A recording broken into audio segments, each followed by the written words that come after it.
the son I raised, and the stranger he became, the silence before the storm. I never imagined that one day my own son would look at me as if I were a burden. The same child whose first word had been "Mama" now stood before me, tall, distant, and wrapped in cold authority. "You're going to the facility, whether you want to or not," he said, his voice like a verdict, not a conversation. He stood by the dining room window, arms crossed, his reflection fractured by the raindrops sliding down the glass.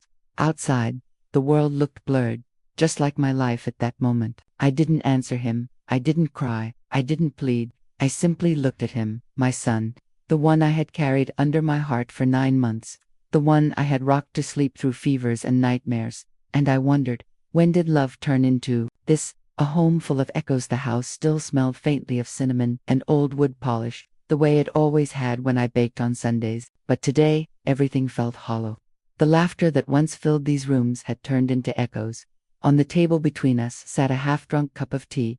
He hadn't touched it since he arrived. It was already cold, the surface covered in a thin film. Somehow, it looked like our relationship left to cool, untouched for too long. "I already talked to the administrator," he continued. "It's a good place. They'll take care of you."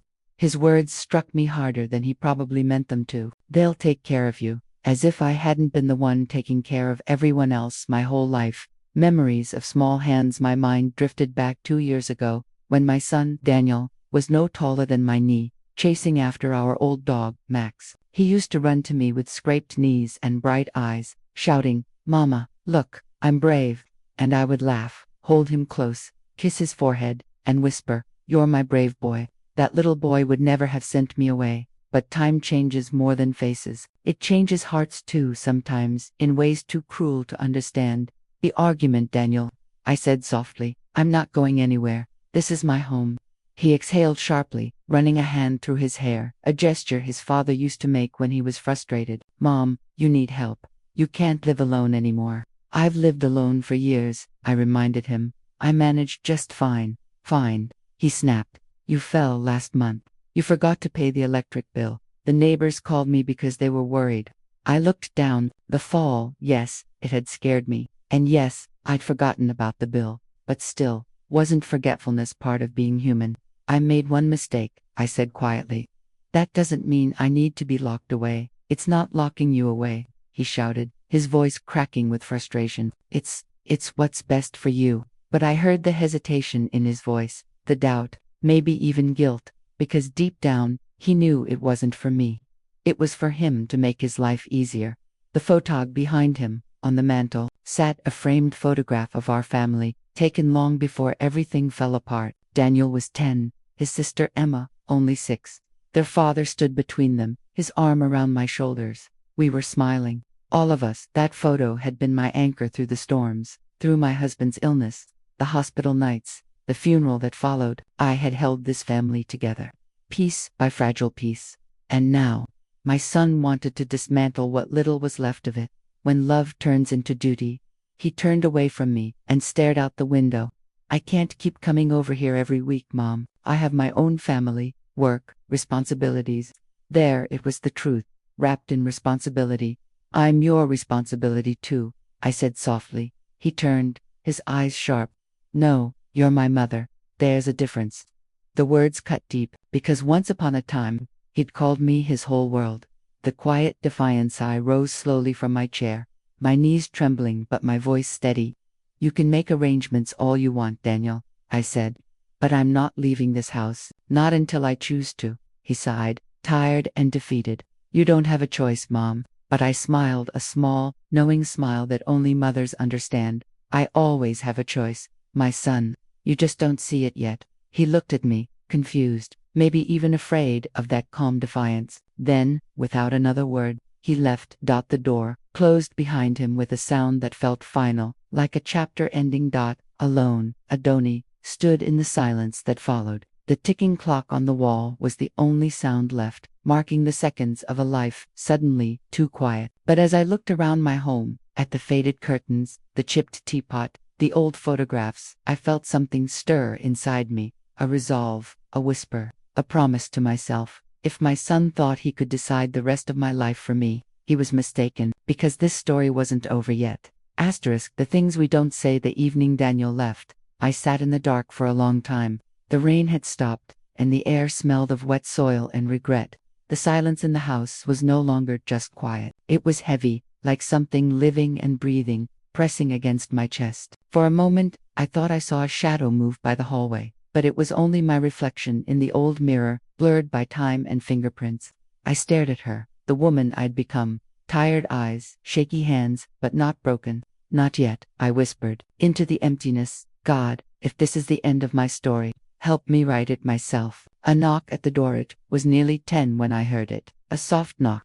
I thought Daniel had come back, maybe to apologize, maybe just to say goodnight. But when I opened the door, it wasn't him.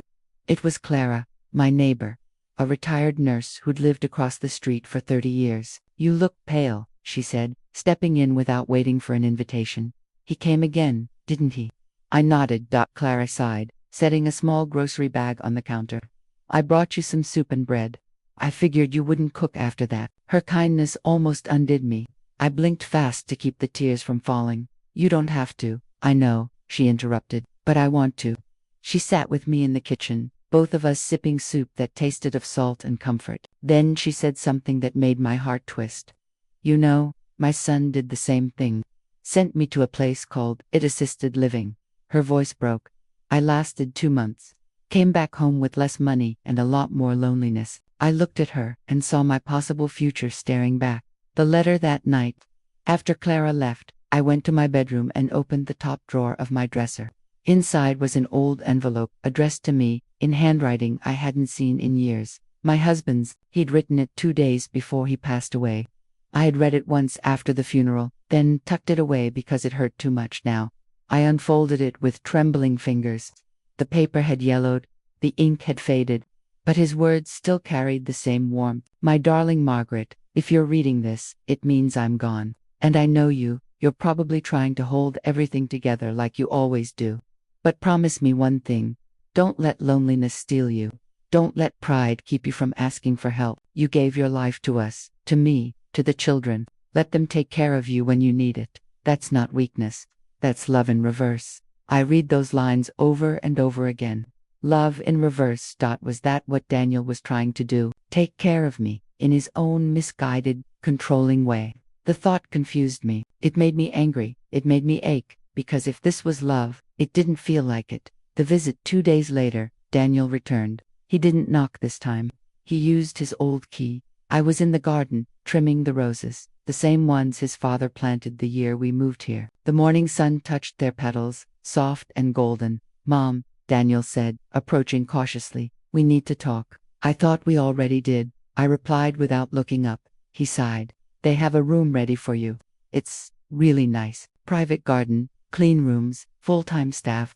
Do they have roses? I asked. He hesitated. I don't know. Then, I'm not interested. He looked exasperated, but beneath that, I saw worry. Deep, gnawing worry. Mom, please, it's not safe here. You could fall again. I could live, I interrupted. Daniel, I could live, here, in my own house, with my memories, with your father's things, with the ghosts that keep me company. Ghosts aren't company, Mom, he said softly. They're reminders. I turned to him then, and for a brief second, I saw the boy he used to be, standing there with tears he didn't know how to shed. What are you so afraid of, Daniel? I asked gently. He swallowed hard. Losing you. That made me pause. He looked down. When you fell last month, I thought I'd lost you, and it hit me. I don't know how to take care of you. I don't know what I'm doing. I'm just scared. For the first time, I saw not the man trying to control me, but the frightened child hiding behind that armor of responsibility. And suddenly, I didn't feel angry anymore. Just sad. Love in reverse. We sat together on the porch, watching the sunlight shift across the garden. Neither of us spoke for a long while. Then I said, do you remember when you were 10, and you fell off your bike? You broke your arm. He smiled faintly. I remember the ice cream you gave me afterward. I nodded. You were so brave. But do you remember what you said to me when I tried to carry you? He shook his head. You said, let me walk, Mama. I can do it myself. I looked into his eyes. That's what I'm saying to you now, Daniel. Let me walk. He exhaled slowly, his shoulders sagging. I just want to make sure you're okay. I know, I whispered. And I love you for that. But being okay doesn't always mean being safe. Sometimes it means being free. He nodded, tears finally spilling down his cheeks. The secret behind his eyes for a while, things were calm. Daniel called every few days instead of showing up unannounced. Clara and I kept busy, cooking, gardening, laughing, pretending everything was normal. But life, I've learned, doesn't stay still for long. Peace always has an expiration date. And mine came one quiet morning in late September. The phone. Callie was folding laundry when the phone rang. "Hello, Mrs. Bennett," a woman's voice asked. "This is Dr. Harper, Daniel's family physician."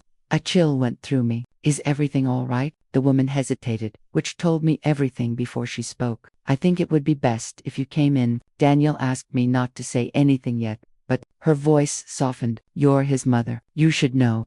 My heart thudded painfully. "I'll be there," I said. At the clinic, the waiting room smelled of disinfectant and sadness. A television murmured quietly in the corner, showing a talk show about family problems. I almost laughed at the irony. Dr. Harper was kind-eyed, middle-aged, and looked uncomfortable as she spoke.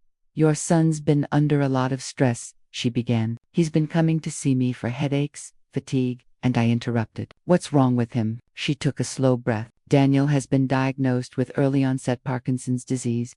The room blurred. For a moment, all I could hear was the faint ticking of the wall clock, echoing like a heartbeat in my ears. "No," I whispered. "That's not possible. He's only 38. "I'm sorry," she said softly. "It's rare, but it happens. He didn't want you to know, said he didn't want to worry you."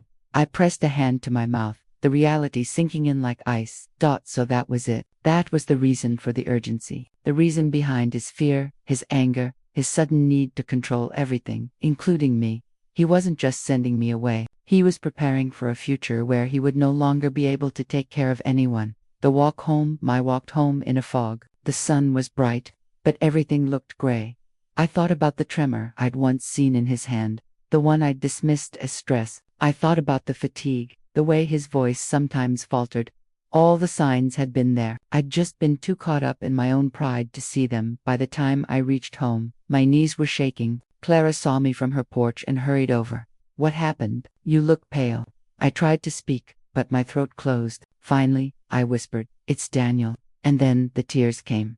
The guilt. That night, I sat alone by the window, watching the rain fall again, as if the sky was grieving with me. I thought of all the harsh words, all the accusations. "You're selfish. You're controlling. You just want to get rid of me." And all the while, my son had been fighting his own private war. One he hadn't wanted me to see. The guilt was unbearable. I wanted to run to him, to hold him the way I did when he was a boy afraid of thunderstorms. But he was a man now, and pride, his and mine, stood between us like a wall made of glass. We could see each other through it, but neither could reach the other without breaking. The visit. 2 days later, I went to see him. He opened the door, surprised. "Mom," I smiled faintly. "You look tired, Daniel." He tried to laugh it off. "Just work." I stepped closer. "You can stop lying now." His smile vanished. He looked away. "Who told you?" "Your doctor." He closed his eyes, defeated. "Daniel," I said, my voice trembling, "why didn't you tell me?" "Because," he said bitterly, "you already think I can't handle my own life. I didn't want you to look at me like I'm fragile." "Oh, my sweet boy," I whispered, tears falling freely now. "I don't see fragility. I see courage." He shook his head. "Courage doesn't stop your hands from shaking. It doesn't keep you from dropping a coffee mug in front of your kids." His voice broke. "I didn't want Emma to see me like that. Or you." I reached for his hand, and when I felt the slight tremor in his fingers, I held them tighter. "Do you think I love you any less because of this?" I asked. He didn't answer. He just cried, for the first time in years. He let me hold him, and just like that, mother and son were no longer on opposite sides of the battle. We were back where we'd started, together, a new kind of care. The next morning, I packed a small bag and went to his house. His wife Lila looked startled. "Mrs. Bennett, what? I'm staying here for a while," I said simply. Daniel protested. "Of course, Mom, you don't have to." "I do," I said firmly. "I'm not going to a facility, but I'll help you through this. We'll help each other." And so we did. I cooked. He taught me how to use his new medication reminder app. He helped me with online grocery orders. I helped him with his exercises. We became partners in survival. Love in reverse. Again one evening, As we sat watching the sunset from his back porch, he said quietly, "You know, Dad used to say something to me when I was little." I smiled. "What was that?" He looked at me with tired but peaceful eyes. He said, "One day, you'll take care of your mother the way she took care of you. That's how love works, it reverses." I laughed softly through tears. He did say that. Daniel looked down at his trembling hands. Guess he was right, just not in the way I expected. I reached over and covered his hand with mine. "No," I whispered. He was right in every way. The letter revisited later that night. After everyone went to bed, I reread my husband's letter, and for the first time, I truly understood it.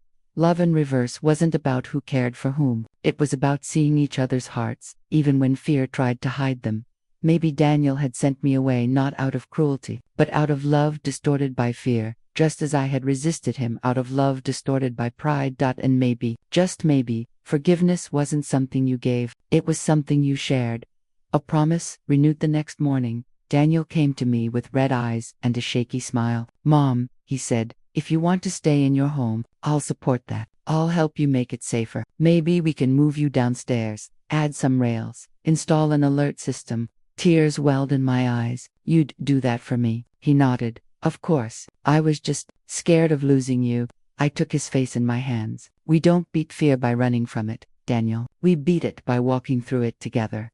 He smiled then, truly smiled, and for the first time in years, I saw the boy I'd raised shining through the man life had hardened. But as I would soon discover, life still had one more test for us, one that would push both our strengths and our love to the edge. Because sometimes, when the heart has already broken once, it doesn't realize it can break again.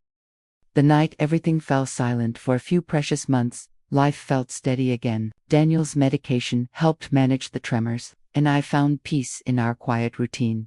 Every morning, I made him tea just the way he liked, too sweet for my taste, but comforting to him. He'd sit by the window, typing emails with slow precision while I read the paper beside him. We didn't talk much about the illness. We didn't need to. Sometimes, silence said what words couldn't. The little joys Clara visited often, bringing her bright laughter and her homemade pies. Even Lila began to soften toward me, maybe realizing that my presence wasn't a threat, but a promise. We had family dinners again. We celebrated small things. Daniel walking longer distances, managing a whole day without his hand trembling. I remember thinking maybe this is it. Maybe we've found our peace. But life doesn't give warnings when it's about to turn cruel again. This was late November, the kind of night when wind howls like it's mourning the world. Daniel had gone upstairs early. Lila was out of town visiting her mother, and Clara was spending the night at her friend's. I sat alone, knitting by the fireplace, when I heard a thud upstairs. At first I thought something had fallen, but then came another, louder, heavier. "Daniel," I called, heart already racing. No answer. I dropped the yarn and ran up the stairs. The sight froze me where I stood. Daniel was on the floor by his bed, one arm twisted beneath him, eyes half open but unfocused. His body trembled violently. "Daniel!" I screamed, rushing to his side. He was trying to speak, but his voice came out in broken gasps. "Cece, breathe." I fumbled for my phone, hands shaking, dialing emergency services while whispering, "Hold on, babe. Please, hold on." The longest minutes of my life. The ambulance arrived within 10 minutes, though it felt like hours. I followed them, clutching Daniel's jacket to my chest. At the hospital, the sterile lights seemed too bright, too cold. A nurse led me to the waiting area. I sat there, praying, whispering the same words over and over. "Please, not my son, not again." When the doctor finally came out, I could tell before he even spoke. The look in his eyes said it all. "He's stable for now," he said softly. But his body reacted badly to one of his new medications. The tremors triggered muscle spasms that affected his breathing. "We managed to stabilize him, but he'll need close monitoring." I nodded numbly, tears streaming silently down my cheeks. Then he added, almost as an afterthought, "We also found some concerning neurological activity. We'll need to run further scans." The hospital room. Daniel looked so small in that bed, my strong, proud son reduced to stillness and machines. When I took his hand, he opened his eyes and whispered, "I'm sorry." "For what?" I asked. "For scaring you, for making you stay." I smiled through the tears. "There's nowhere else I'd rather be." He smiled faintly. "You always say that, because it's always true." The diagnosis, say, few days later, The doctor called us in. Daniel's condition had progressed faster than expected. The disease was now affecting parts of his nervous system that controlled swallowing and speech. In time, he'd lose most motor function. Lila broke down, sobbing into her hands. Daniel sat quietly, jaw tight, refusing to look at anyone. I asked, "How long?" The doctor hesitated. "It varies. Years, maybe less, but the rate of progression is unpredictable." Daniel stood abruptly and left the room.